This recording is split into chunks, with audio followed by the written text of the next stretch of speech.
really what we're doing is we're leaping forward in the generational advancement of cybersecurity. So things again become invisible and always moving. Privacy and privacy cryptos, privacy coins, are one of the next big trends in crypto, I believe, in 2026. All the growth stats project it.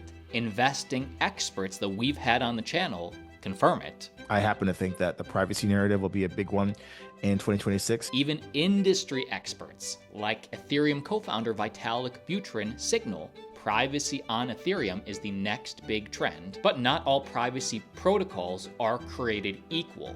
Are they secure? Are they encrypted?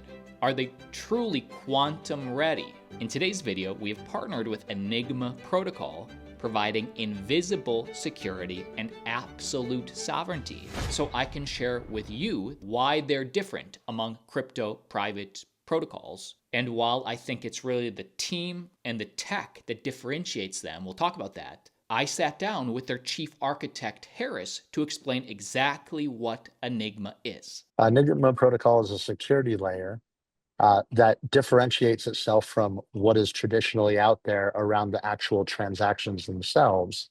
And we live in the network and at the infrastructure layer. So now all of the connections and routing is invisible, session-based, and it basically allows us to do things like within the wallet we'll be releasing, you can have a cold wallet on your phone that interacts like a hot wallet.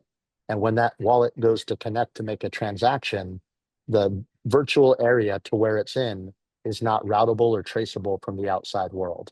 So Enigma is giving invisibility and movement and bringing a lot of the underlying security that's needed to wrap around the transactional security to the market now. And these are things that the different components we've been working on for a long time. And really the problem they're solving is simple. It's actually pretty obvious. The modern internet exposes everything: endpoints, identities, and intent. This results in major privacy issues. Again, we see this. This is obvious. Centralized single points of failure data points, predictable infrastructure, static servers, traceable routes, known targets. And while modern solutions today try to quote unquote secure those points of failure, the solution should really be, instead of securing the fixed points, erasing them. That's why Enigma is the infrastructure, the layer, and as they describe themselves, Enigma is a next generation privacy infrastructure engineered for a world where visibility is vulnerability, meaning if they can see you, that makes you vulnerable. What if they can't see you? What if you're always moving in your digital force field? Our ecosystem, spanning an EPN, which is basically a VPN, Vault for storage, and Echo for messaging, creates an adaptive shield for digital life, merging stealth networking, autonomous encryption, and distributed intelligence. And the Ravid framework, meaning their randomized, adaptive, virtual infrastructure defense, is really the engine that randomizes everything, keeps all the applications built on top of it private. I loved this explanation. So what is Ravid? It's a fully stealth infrastructure, meaning starting from the network layer back, it becomes invisible to the outside world. We say it's quantum ready now because of the way we're removing context continually throughout the system. So the AIs and the quantum AIs can't do the air quotes probabilistic determination to figure out what is the probability of success or the answer over here. We remove that context continually and keep everything moving. So if anyone's seen Gartner, there's a term called AMTD, or Automated Moving Target Defense. We are a complete architecture from end to end that is fully adherent to this. And this is some of the tech that, from my research, I believe really differentiates them. Ravid eliminates the reconnaissance phase of cyber attacks by removing where attackers look for. It randomizes, it abstracts, it makes it a moving target. The result is infrastructure that can't be mapped, flows that can't be analyzed, and services that don't exist until the exact moment an authorized identity requests them. And this technology, or I should say the different components of this technology that make up the Enigma protocol, in the past was only reserved for the most elite. Now Enigma is aiming to make it accessible to everybody. I mean, the network technology that we're talking about is already in 8 of the top 10 banks in the US. Siemens has integrated a lot of these principles directly into their OT infrastructure. So none of the stuff that we're talking about is when, it's here now. But there's something that I want to steal from, the great Steve Jobs. He was talking about the iPhone. He said, I envisioned the iPhone for a long time, but I couldn't put it together till all the components evolved to where I could put them together. And to what Jennifer just said, that's sort of where we've come. What we're doing here is we built the orchestration that handles these different layers. We built the algorithms that do what I would call error correction, so we can make up the time if something breaks. And we've started to build out, we'll call usable things on top. We've got different platforms that we built that, are basically B2C type scenario. But at the end of the day, all of this stuff, we're taking it and commoditizing it down to where everybody can access it individually. Because right now, a lot of this type of forward-thinking technology, or until now, it just wasn't cost effective for the individual, for instance, for EPN to be able to, download it and be able to use it immediately on par or less than the cost of, one of these commercial VPNs that are out there. So while Enigma is the infrastructure and anybody can integrate or build on top of it, the ecosystem is growing now. For example, their EPN. That stands for Enigma Private Network. Think of it like a VPN, but enhanced for the next gen. While a traditional VPN does provide privacy, it is pretty cut and dry. For example, it has a visible network presence. The EPN has an invisible network presence or infrastructure. The EPN has identity-based access only if you're authorized, and identity-controlled microperimeters for the EPN versus just static configuration. So this is next gen. Another aspect of the ecosystem is the vault for storage. Zero-knowledge storage built for disappearance. Files are encrypted, sharded, and scattered, recoverable only through verified keys in Ravid's fabric. Another way to think about this would be Vault provides maximum security for digital assets through Enigma's invisible infrastructure. Number one, no metadata exposure, which is huge. And number two, moving target defense. If you're still unclear about how these two things work, before we even get to the Echo Messenger, I really did just love this explanation. I think Harris makes it so clear. This is a representation of what we're doing at the network level. From place to place within the network, we're no longer making a single point-to-point connection that just stays static and always on like a VPN. Now we're instantiating these connections individually in session, meaning only for the time it's needed for a specific person or thing at either end. And so basically there is, if you think of it like roadways, looking down at the US, imagine removing all the roadways. But at the moment somebody needed to go from Boston to New York, if they were identified, authenticated, and went through all the proper credentialing and everything else, instantly that road was created just ahead of where that truck was going. And then behind the truck, the road was being taken away. That's essentially what we're doing on the network layer. But by continually rotating, updating encryptions, we make it a game about time.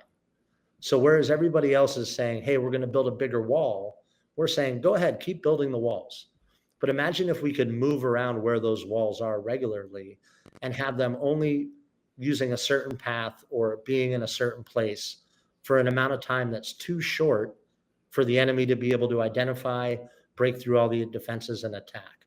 Because even if they got halfway there, by the time they were halfway, we've now shut down, moved somewhere else, reinstantiated, and told the network where to go to be able to make those connections. So everything is continually adaptive. And of course, another aspect of this growing ecosystem is Echo. Encrypted relay for voice, text, and data.